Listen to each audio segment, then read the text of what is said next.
Hello friends, welcome you all to Polity Simplified series of Gnandeep Academy. Today we are going to study a very classic article of Article 31C.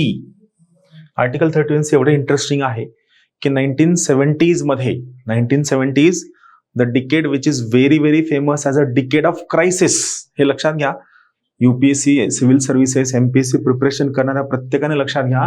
The decade of 70s is always famous as a decade of crisis. Decade of crisis. तर या decade of crisis मध्ये legislature and executive combine यांचं judiciary सोबत जे भांडण चाललं होतं ना, त्याचं हे सगळ्यात क्लासिक एक्झाम्पल आहे. आणि सगळ्यात महत्वाची गोष्ट, हे सगळ्यात बेस्ट एक्झाम्पल हे आहे की आपलं एवढं ब्युटिफुली क्राफ्टेड इंडियन कॉन्स्टिट्यूशन आहे की या ब्युटिफुली क्राफ्टेड इंडियन कॉन्स्टिट्यूशनमुळे कोणत्याही पद्धतीने कोणताही व्यक्ती हा डिक्टेटर होऊ शकत नाही किंवा कोणत्याही पद्धतीने त्या पर्टिक्युलर ठिकाणी तो कॉन्स्टिट्यूशनल प्रोव्हिजन्सला स्वतःच्या पद्धतीने मॅनिप्युलेट करून लोकांची लाईफ आणि लिबर्टी कॉम्प्रोमाइज करू शकत नाही. एवढं इंटरेस्टिंग आर्टिकल आहे. Article 31C, saving of laws giving effect to certain directive principles of state policy. मी तुम्हाला काय करतो, याची थीम सांगतो की नेमकी थीम काय. लक्षात येऊ नये का. आर्टिकल 31C बेसिकली कशाबद्दल आहे. It is about conflict between article 39B, article 39C against article 14 and article 19. Article 39B, article 39C, it is part of DPSP. 39B आणि 39C कशाबद्दल आहे. It is part of DPSP. Article 14 and 19 are fundamental right and we know DPSP are collectivist. आपण अभ्यास केलेला आहे, बरोबर आहे. आणि fundamental rights are individualistic. This we have seen. Also we have scene one very important thing. ती काय आहे तर 39B आणि C हे कशाबद्दल आहेत.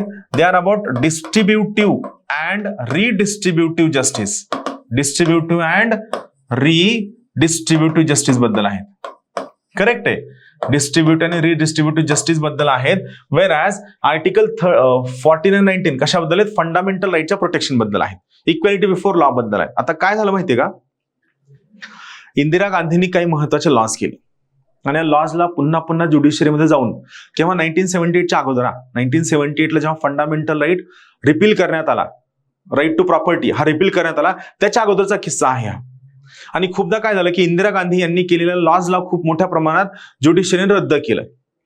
तर अशा वेळेस what Indira Gandhi did, she brought an amendment act and she added article 31C to Indian constitution. आता आर्टिकल 31C मध्ये त्यांनी काय सांगितलं, लक्ष देऊ नाही का. आर्टिकल 31C मध्ये सांगितलं, समजा पार्लमेंटने आर्टिकल 39B आणि C च्या इम्प्लिमेंटेशन साठी एखादा लॉ केला आणि या लॉ मुळे आर्टिकल 14 आणि 19 व्हायलेट होत असेल, विच आर फंडामेंटल राईट, तरी सुद्धा या लॉला जास्त महत्व असेल as compared to fundamental right given by article 14 and 19. हे फक्त या लॉच्याच केसमध्ये असेल, इतर केसमध्ये नसेल. सुप्रीम कोर्ट मला बिलकुल नाही चालत, असं बिलकुल चालत नाही. Fundamental rights are transcendental, they are pious, they cannot be abridged, they cannot be taken away.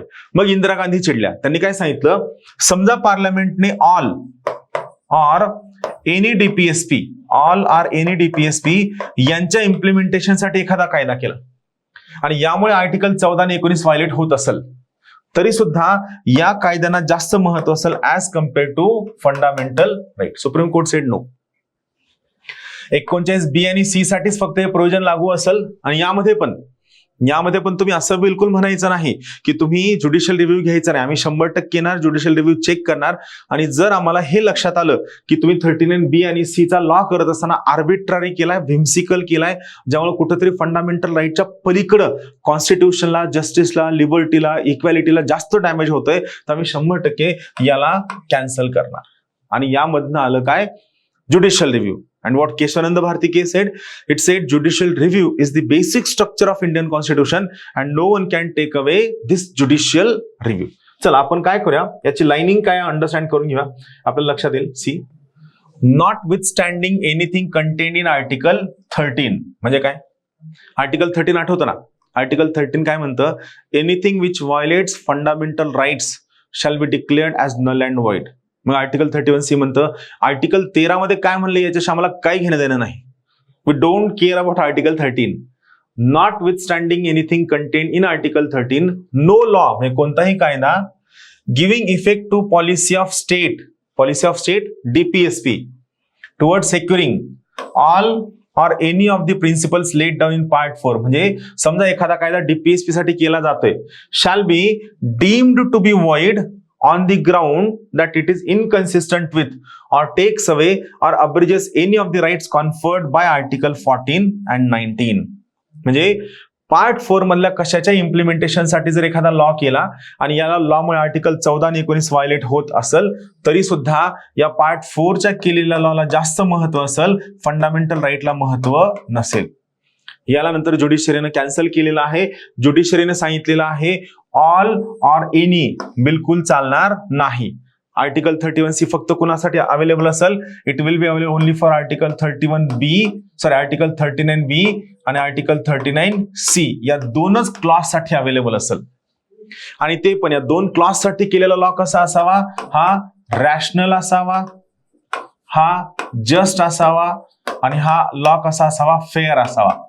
जर 39B आणि C च्या इम्प्लिमेंटेशन साठी केलेला लॉ इरॅशनल, अनफेअर, अनजस्ट आहे आणि हा अनजस्ट लॉ जर आर्टिकल 49 19 ला जर व्हायलेट करत असेल तर सुप्रीम कोर्ट म्हणलं आम्ही याला रद्द करू. पण प्रोव्हिजन काय म्हणतं? 39B आणि C मुळे जर आर्टिकल 14 आणि 19 व्हायलेट होत असेल आणि जर तो कायदा लीगल असेल तर मात्र this law will have more importance. याचं दुसरं प्रोव्हिजन खूप इंटरेस्टिंग आहे बघा. हे बी प्रोव्हिजन आहे. हे काय म्हणतो का? अँड नो लॉ, कोणताही कायदा declaration that it is for giving effect to such policy shall be called in question in any court on the ground that it does not give effect to such policy. हे काय म्हणतं माहितीये का? हे वाक्य काय म्हणतं? समजा पार्लमेंटने एखादा लॉ केला आणि या लॉ मध्ये पार्लमेंट म्हणतं की आम्ही हा लॉ या पर्टिक्युलर DPSP साठी करतोय. पार्लमेंटने डिक्लेअर केलं की हा पर्टिक्युलर लॉ या DPSP साठी आहे, डिक्लेरेशन दिलं आणि नंतर असं लक्षात आलं की त्या लॉ मध्ये आणि त्या DPSP चा काही संबंध नाहीये, तरी तुम्ही त्याला चेक करायचं नसं पार्लमेंटचे प्रोव्हिजन म्हणतं. सुप्रीम कोर्ट म्हणलं बिलकुल नाही, तुम्ही लॉ करा, हवे तेवढे लॉ करा, लॉ रॅशनल असेल, जस्ट असेल तर आम्ही त्याला मान्यता देऊ. पण तुमचा एखादा लॉ असं सांगतो की हे DPSP मध्ये आहे आणि त्या DPSP दिसत नाही, काहीतरी इरॅशनल गोष्टी दिसतात तर आम्ही याला 100% इनव्हॅलिड ठरवू. आता 31C मध्ये तिसरं provision, provided that where such a law is made by the legislature of a state assembly law केलाय, the provision of this article shall not apply thereto.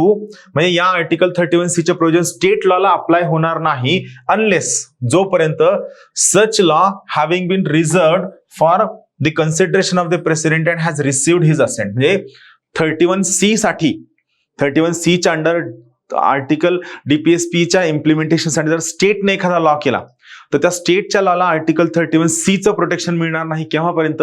जोपर्यंत त्या पर्टिक्युलर लॉला प्रेसिडेंटसाठी रिझर्व्ह करून ठेवलेला आहे आणि प्रेसिडेंटने त्याच्यासाठी मान्यता दिलेली आहे, तोपर्यंत याला आर्टिकल 31C चं प्रोटेक्शन मिळणार नाही.